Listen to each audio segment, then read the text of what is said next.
Hi mga kajobang, Sir Dance DIY, nagbabalik na namang muli. Last weekend, may inatenan akong isang event. At ang nakikita nyo nagmi-mix na yan, walang iba kundi si DJ Sherlyn D. Gusto bang malaman kung nasaan akong event? Pero bago ko sabihin yan, mag-intro muna tayo.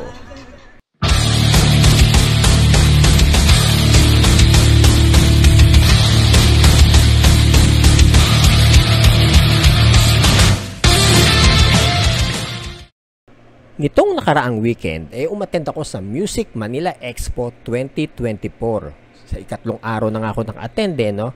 So, bali nag-register ako dito online. Kaya nung pagdating ko sa venue, wala nang kahirap-hirap at iniskan na lang ang aking QR code. Matapos ma-verify ang aking information, nilagyan kagad ako ng tag.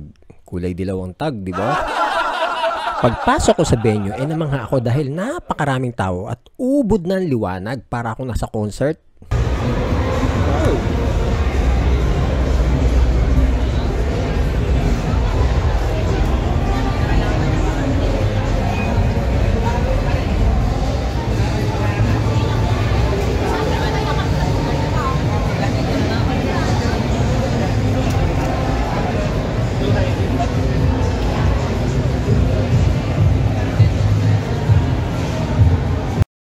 Maliban kasi sa mga amplifier at naggagandahang mga speaker, sentro rin ng attraction dito yung mga naglalakihang LED na ganyan, no? Mga nakahang at meron ding floor LED.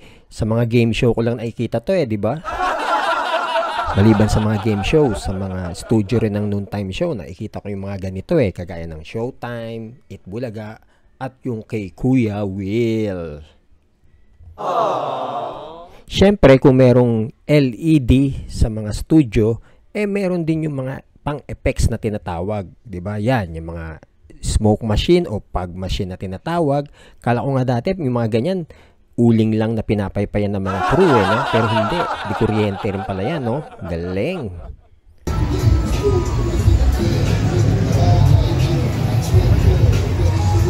Kung gusto mo naman ng mga fireworks effects, yan, sa mga studio, nakikita na natin yan, no? Or kahit na sa bahay, tuwing New Year mo gagamitin, pwede yan. 100% safe dahil hindi naman yan talaga totoong fireworks. So, ayan na. Fireworks plus mga smoke machine.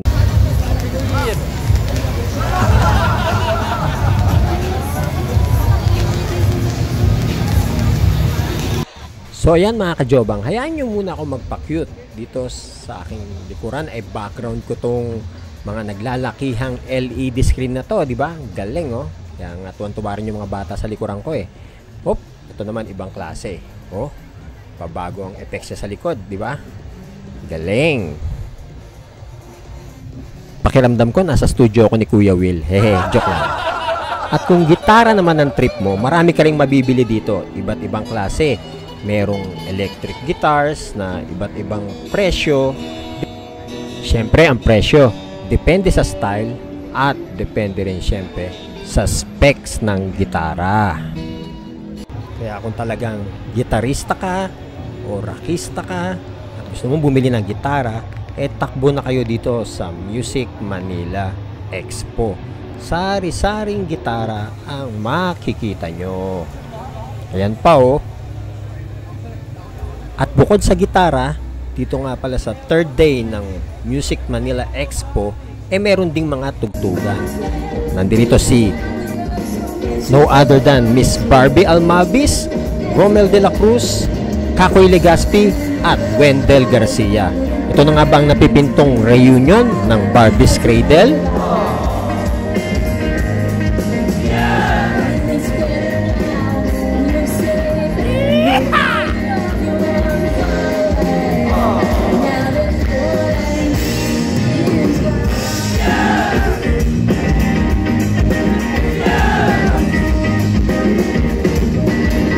At aside sa mga banda, meron din ditong mga DJ na invited. Kagaya ng kaibigan nating si DJ Angelo Lapak na lagi nating nakakasama yan sa mga event.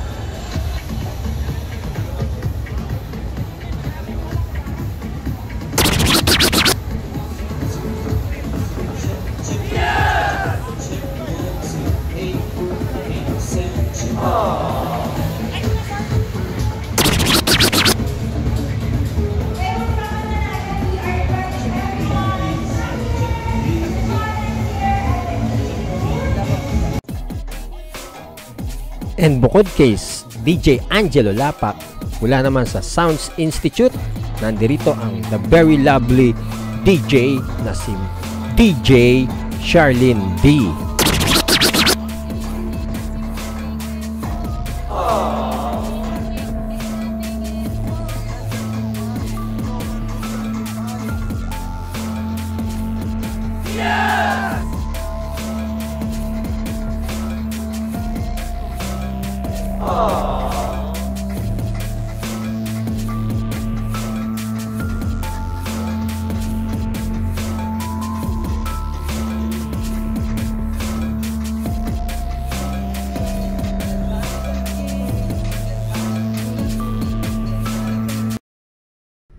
Dito sa Music Manila Expo, dito ka makakita ng mga naggagandahang tatak ng mga audio gears. At tara, samahan nyo akong tignan kung magkano ang presyo ng mga ito.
Tara at ating pakinggan muli si Wendell, Romel at Kahoy.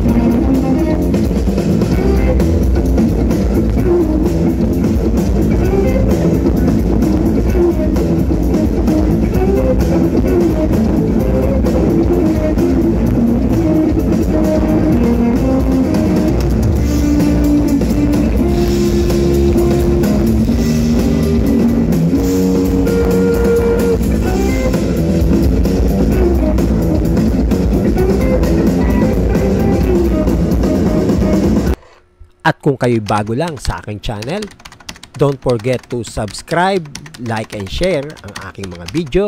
At lagi natin tatandaan na ang musika ay buhay, kaya lagi nating iingatan. Hanggang sa muli, paalam, babush, mabuhay ang OPM, mabuhay ang musika.